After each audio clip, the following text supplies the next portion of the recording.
Etie for me mamuni akwaba eba Melodies TV so. Endra me bote bi etremo na audio no moteye se Minister of Communication a friend no Esla Owusu Ekufu. Wade nsambi tuja se the State of the Nation address our president will call Parliament House or come minority for mostly the NDC MPs esorija president no Esla Owusu Ekufu eba bonte beka said the minority actually left their senses. Eye did attempt would di minority for no would diomo atema enye easy. Ngofo bebre eba bonte ebe bo nechi memamoti asese Kelvin Taylor kra ebe di Esla Owusu atemo a enye easy. Now Esla Owusu here no sanso ekotena asempa ena will make comments be say Ghana belongs to MPP. Munti assembly ye wase Ghana no eye MPP dia na MPP for wo ma betina aban so no se wo mo be ma NDC for asanso aba be really ebe winning elections biom pan de na nkomo akwa over their dead bodies just say wo mo be wu na the rightful owners of Ghana omo ena ende wo mo eteso which is eye MPP. When making this comment, so I saw on social media say na enkrofo kasa say hey mami ebi mo kra ba bontin be defending say eye ne kre wo hwa wo mo kun ye e ma Ghana ye ji Ghana no most of them and I say wo mo be form MPP party just say some people were supporting her, some people were also saying say that be asem na work no she's trying to be racist. Now Ekuobi a woman so eye mba aba bonten edensem aba betuja na one thing and say Esla Owusu oyobia wo ba MPP mu a lot of the MPP ladies actually admire her, how she is very vocal, how she carries herself. Just say woma will be engunenim tiakra inti MPP form ban especially even generally most of the Ghanaian ladies womo penasem senya woya confident wakasa no womo penasem iti one say emba group bi ebeba bonten ebeba be blaste eye Esla Owusu say ensema wakan ye no seven prediasa eye reckless and backward not just say eye ensem bia wandwen ho ansa woka eye butubutu esanso eye tete kwansem ye ka se backwards tete kwa na enkrofo no omonkrata ekrame ewo mensem sisia na mekenkan atremo na ya hwe die nti a wo mo ka na what do they even want from Esla Owusu Ekufu? Who are these people? Because for me this is the first time I'm even hearing of them. Womudi ede Gratia Women of Substance. Gratia, okay, Gratia Women of Substance Network. Emano, embaku no womudino no Gratia Women of Substance Network. Womonkrata ababe kamensano. What's your title? I was say Gratia Women of Substance Network condemns Esla Owusu Ekufu on her reckless public utterances. Also, the Gratia Women of Substance Network is a political women group that has occupied a political space in Ghana's political jurisprudence and jurisprudence over the years. It is in keeping with the organization's mission for existence of empowering women, promoting gender equality, and safeguarding Ghana's fledgling democracy. It is issuing this statement. Now, the first opening paragraph, the opening paragraph, no, yes, no. Womo describe womo group no, dear womo si womo ye kuobia, womo dear womo ye political group, made up of imban. Now, what shall womo rosa? Dear womo ye and say, womo empower women, just say womo bois emma, show womo ding, say imban so emfa womo who enra politics mu. No matter their political divide, your banner with your NDC, your banner with your MPP near for whom every so they empower women in politics. We must also promote gender equality.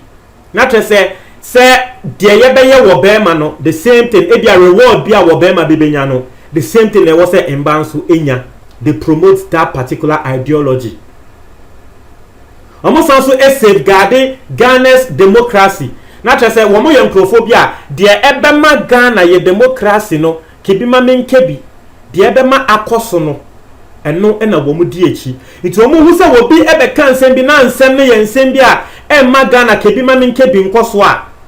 Ombeba bontin abeka setia sanipa kono. Intiana, womoba bontin ebekasa etia a Minister of Education.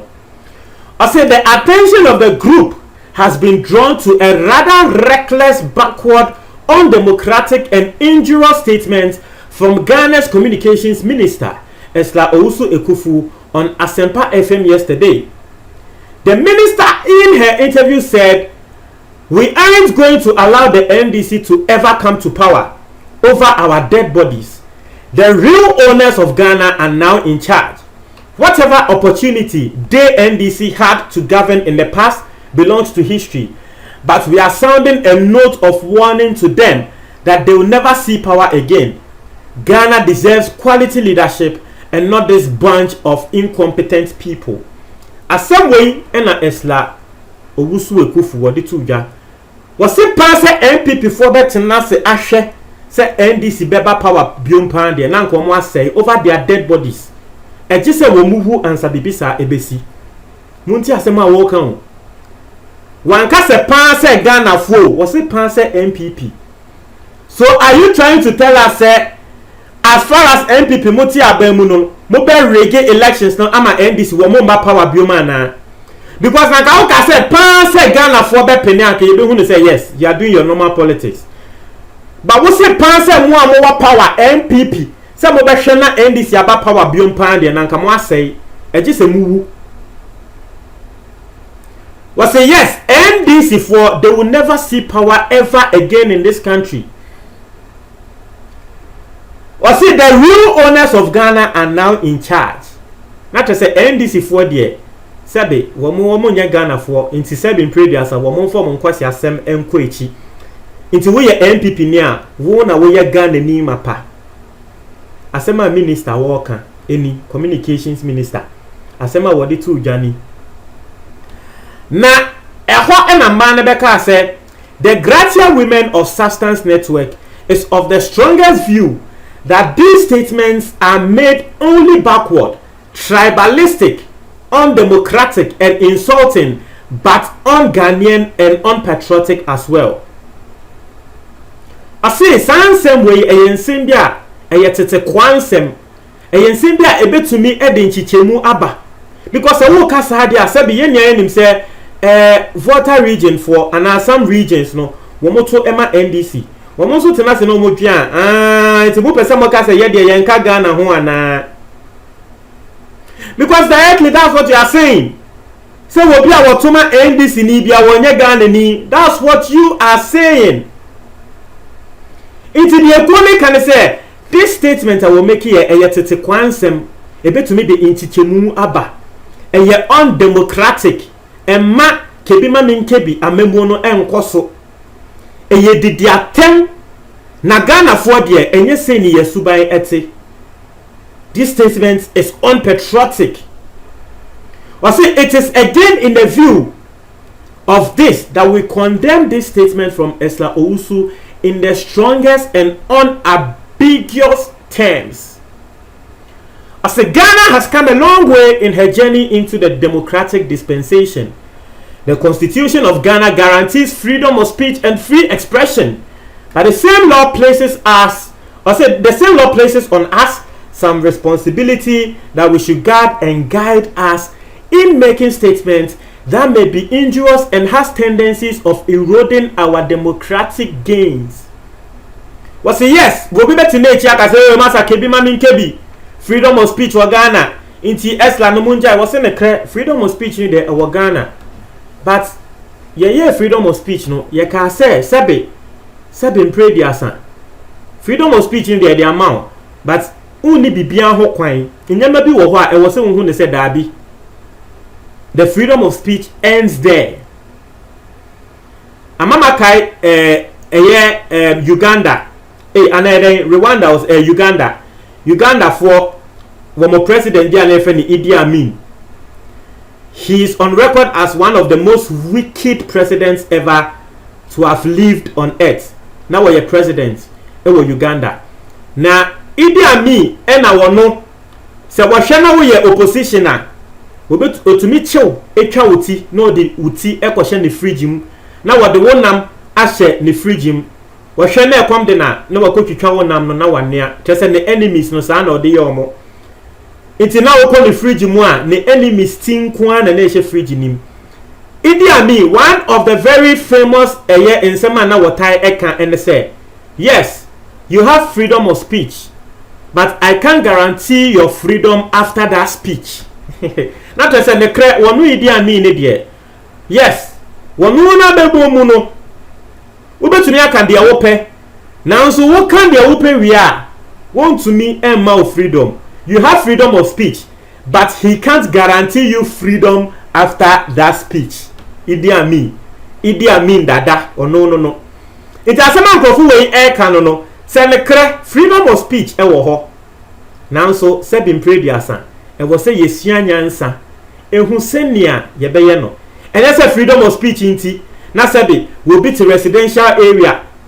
Na wa konifie se wo ko bodede dabi ye bechi watum. What you say? Yes, freedom of speech. Obi abeka say, freedom of speech. And I mean, trasako na miye dede. Ade na wasa watch me freedom of speech. Dabi. Freedom of speech nenso no nipa kono so ewo ni freedom say wono so privacy. Wo benya asumdwe. Wasi metia nkrata ni so. Mo de abeto yenim no say the situation becomes even more worrisome when the party through their government has operated a training center that trains militia even at government installation. Maybe I can go for no more yeah political, but I think say in some of what they are to jano, it is okay. Na me person mo try mo adwen e wo comment box ni mo. Mo try mo adwen me da ase.